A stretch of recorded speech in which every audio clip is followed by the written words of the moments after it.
Hello everyone, আজকে না আমি তোমাদের সাথে অনেকদিন আগের একটা ভিডিও শেয়ার করছি, যেটা এডিট করতে আমার অনেকটাই লেট হয়ে গেল। গত মাসে ছিল আমার ভাইজির 10th বার্থডে সেলিব্রেশন। তো সে দেখতেই পাচ্ছ ভেন্যুতে পৌঁছে গেছি রেডি হয়ে।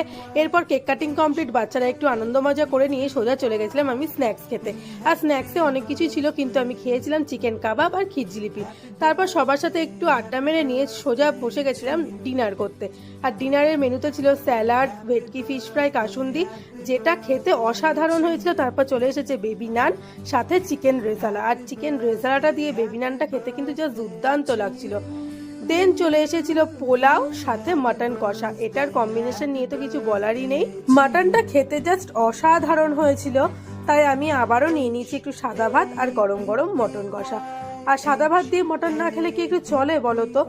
ভীষণ তৃপ্তি করে খাওয়া দাওয়া করার পর শেষ পাতে ছিল আমের চাটনি, ভাপা সন্দেশ, কুলফি আর পান।